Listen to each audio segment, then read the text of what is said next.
Hey guys, how's it going? Hope you're doing well. My name is Crown, and today I'm going to read you some very interesting stories that I hope that you're gonna love. And now, without further ado, let's go!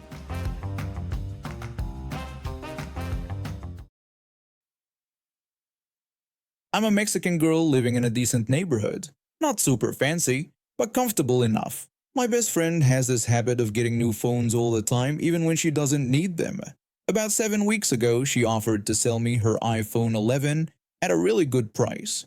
Now, I'd only ever had an iPhone 9, so I was beyond excited about this upgrade. After buying the phone from her place, I was walking home wearing my mask, being responsible and all. I had on my usual casual outfit, just some Converse, sweatpants, and a white t-shirt. Nothing special, just comfortable clothes you'd wear to hang out with friends. I noticed this woman jogging ahead of me with a typical Karen haircut, not wearing a mask. To avoid any issues, I moved over to give her space. Apparently that was the wrong move because she immediately scoffed at me. I found it weird that she was jogging so slowly. I was walking and she was barely ahead of me. Then I made what turned out to be a huge mistake. I stopped to check out my new phone, just admiring it for a moment. The second I pulled it out, this woman stopped dead in her tracks and walked back toward me. She had the nerve to tell me that I shouldn't be walking in this neighborhood because I clearly didn't belong there. I just stared at her, shocked. I tried to keep walking toward my house, but she wasn't done. She started screaming at me, calling me a witch and telling me this wasn't my neighborhood and that I didn't belong here. Then she started running straight at me. I took off running toward my house. When I got to my front steps, I could hear her still yelling behind me. I was trying to get my keys out, but I was shaking. She started screaming that I was breaking in and yelling for someone to call the police. Just as I got the door open, she grabbed my arm, the one holding the phone. She started accusing me of stealing the phone, screaming at the top of her lungs. I pulled back hard to get my arm free, which caused her to fall backward onto her back. I gave her the middle finger, ran inside, and locked every lock we have. Outside, I could hear her screaming about calling the police, so I immediately called my friend to bring over the paperwork for the phone purchase. My friend lives just 5 minutes away by car, so she arrived right after the police showed up. We spent almost an hour dealing with this situation, me giving my statement, showing the paperwork, while Karen just kept screaming and yelling. The police told me I was in the clear, and that's when Karen completely lost it. The commotion brought out several neighbors. Most of them went back inside, but the few who stayed got to witness her getting arrested for assaulting a police officer. I watched from my window as they drove her away in the police car. Since then, she still lives in the neighborhood, and I catch her throwing death glares my way sometimes, but she hasn't tried anything else. I guess assaulting a police officer taught her a lesson about making assumptions about people based on their appearance. My brother and I both work night shifts at different warehouses. The thing is, after working all night, our meal times are completely backward compared to normal people.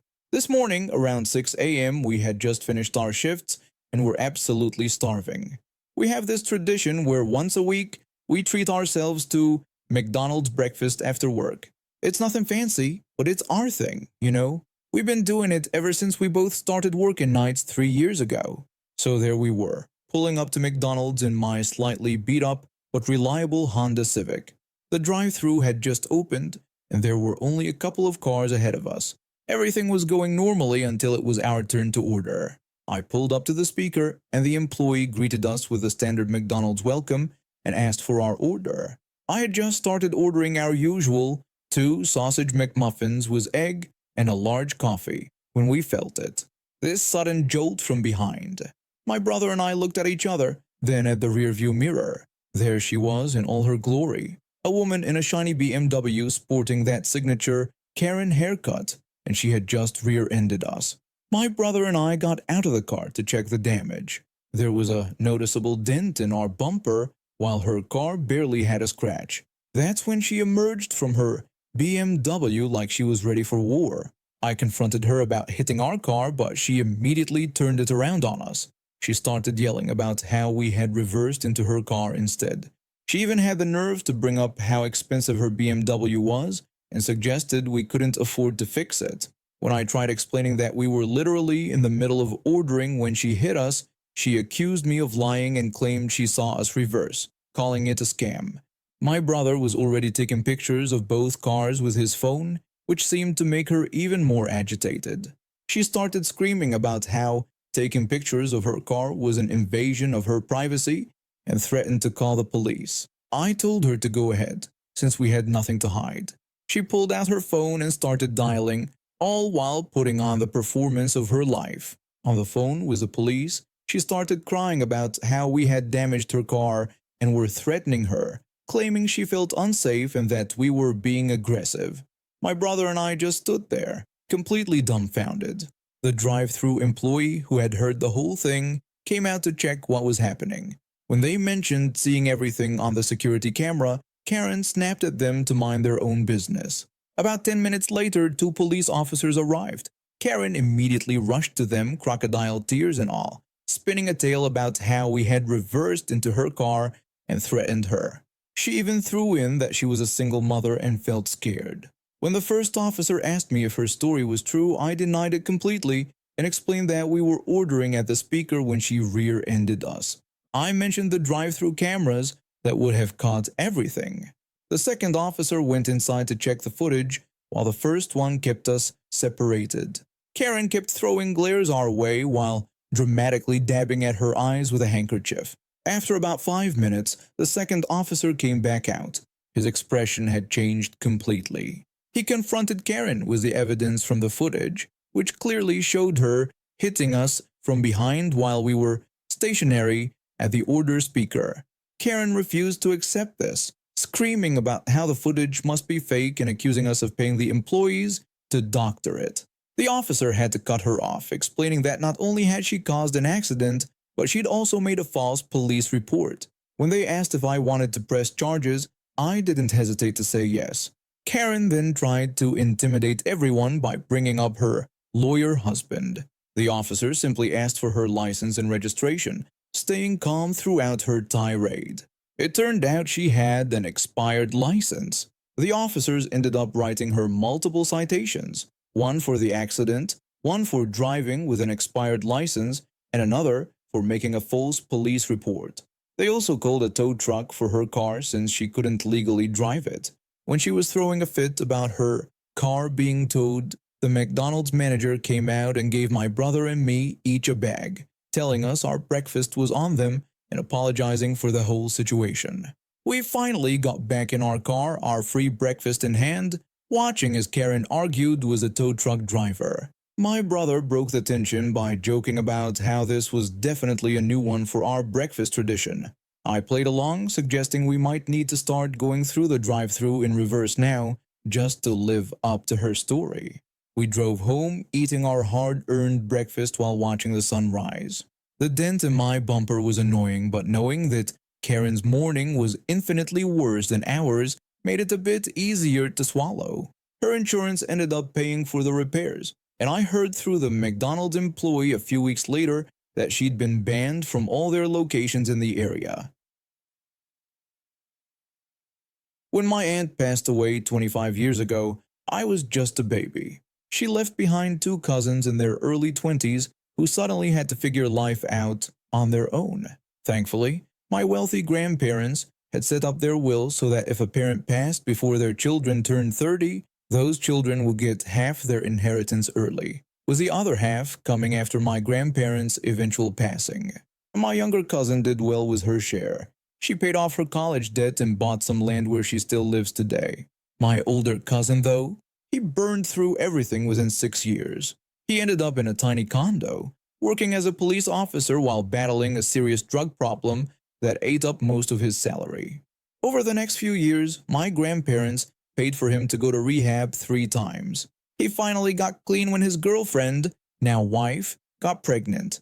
She was absolutely awful. A nurse who clearly saw my grandparents as her personal ATM. She trapped my cousin by having 3 kids in 7 years, ensuring she was part of the family. They were always asking my grandparents for money, and being the kind souls they were, my grandparents always helped. My grandmother passed when I was 17, leaving just my grandfather.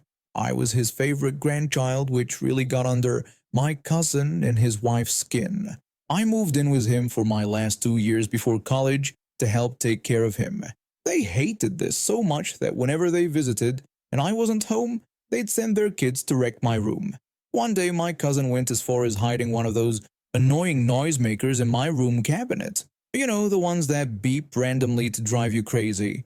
Thankfully, my German Shepherd kept hearing it and eventually found it. During a visit, things took a dark turn.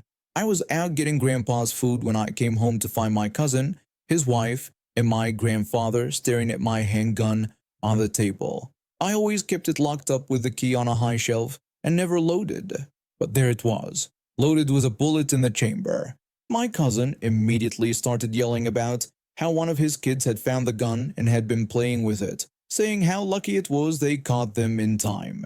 When I told him that was impossible since I never kept it loaded and no 6-year-old could reach that key, he threatened me using his position as a police officer. He said he should arrest me but wouldn't, only because we were family, and ordered me to pack my things and leave. The next day, I tried explaining everything to my grandfather. I told him there was no way the kids could have gotten that gun since the key was too high and I never kept it loaded. Though he said he believed me, he suggested it might be better if I stayed with my parents until things cooled down. A month later, my grandfather died of a heart attack. I was crushed, especially since our relationship had been strained by my cousin's lies. Immediately after, my cousin and his wife started sucking up to my father, probably seeing him as their next meal ticket. Then came the will reading. There was one crucial line. Anyone who tried to claim estate items not assigned to them would lose their entire inheritance, which would be split among the remaining family members. My father, as the only surviving child, was to receive all physical property except for a few items set aside for me. That's when I hatched my plan. I called my cousin and casually mentioned that grandmother's jewelry collection was being donated to charity, adding that it was a shame since some pieces could probably put his kids through college. It worked perfectly. He rushed over to our grandparents' house to grab whatever he could. What he didn't know was that my father and the lawyer were heading there for an official inventory. My father later told me they found my cousin with 4 shoeboxes full of jewelry he was about to steal. When he realized I'd set him up, he started yelling accusations at me, saying I knew this would happen. I replied that I hadn't made him try to steal anything, that was all his doing. My father couldn't believe my cousin's actions, reminding him of everything my grandparents had done for him. The lawyer then explained that, according to the will, this attempt to claim unauthorized items meant he would forfeit his entire inheritance. His wife started screaming, demanding to know how they could get nothing and blaming my cousin for everything. He moved to another state after the divorce. His ex-wife tried contacting my father a few times for family support but was told to never contact us again. My other cousin still comes to family gatherings, and we've grown closer over the years. I've been teaching performing arts at my local high school for about 8 years now, and I absolutely love my job. Between directing theater productions and coordinating music events, I spend a lot of evenings at school well after regular hours. I also help out with athletic events, running the sideline chains and down markers for football games on Friday nights. It's a nice way to stay involved with the school community, plus I genuinely enjoy it. Now, at our school, like many others, the sports teams and their booster clubs make some extra money by charging for parking during events. They usually start collecting fees about 3 hours before any game, even though most people only show up about 10 minutes before start time. Over the years, I've gotten to know most of the parent volunteers who handle the parking, so I usually just cruise through with a peace sign and they wave me right in. This Friday night was different though. I was running late for a football game where I was supposed to work the chains. Traffic had been horrible, and I knew kickoff was in less than 15 minutes. As I approached the parking entrance, I saw someone I didn't recognize. A middle-aged woman with that signature, "Can I speak to your manager" haircut. I did my usual routine, didn't slow down, gave a quick peace sign, and headed for my usual parking spot. That's when I heard her screeching at me to stop right there. I parked my car and grabbed my gear, hoping to make it to the field quickly, but she came charging across the parking lot like an angry rhino. She demanded to know who I thought I was and insisted that I needed to pay for parking like everyone else. I explained that I worked there as staff and mentioned that I was running late for the game.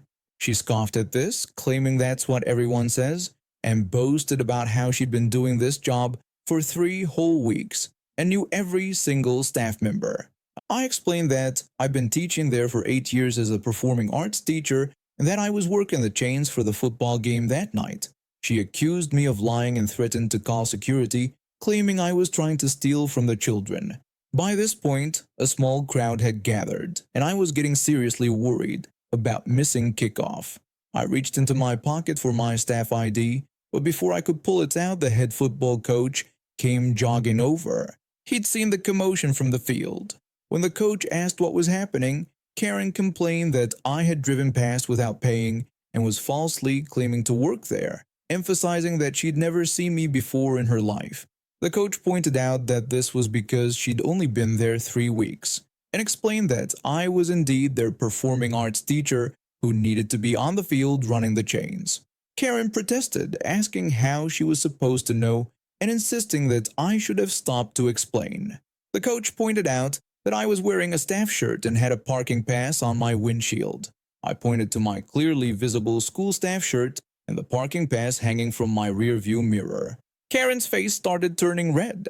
She continued to argue, demanding that I should have stopped anyway and declaring that she was in charge of parking and demanded respect. The coach dismissed her claims, reminding her that she was just a volunteer who'd been there for 3 weeks, and told her that after this display, they wouldn't be needing her help anymore. She tried to protest by announcing her position as vice president of the Band Parents Association, but the coach told her that he could indeed dismiss her and was doing exactly that. When she threatened to call the superintendent, the coach encouraged her to do so, saying they'd surely be interested to hear about how she harassed a staff member and nearly delayed their game. The coach and I headed toward the field, leaving Karen spluttering in the parking lot. When we walked away, I could hear her still yelling about calling various authorities, but we just kept walking. The following Monday, I heard she had indeed tried to call the superintendent, which backfired spectacularly. Not only was she removed from all volunteer positions, but her attempt to paint herself as a victim in her email to the superintendent accidentally revealed that she'd been pocketing some of the parking fees for herself. Turns out her 3-week reign of parking lot terror had been quite profitable. The next Friday night game was much more peaceful. The regular parking volunteers were back, and I gave my usual peace sign as I drove through. One of them even joked about needing to see my parking lot credentials before we both burst out laughing. These days, whenever someone new is working the parking lot, the other volunteers make sure to point me out and explain who I am. It's become something of a running joke among the staff and regular volunteers. And now we have reached the end of today's stories. Thank you for watching, and see you next time.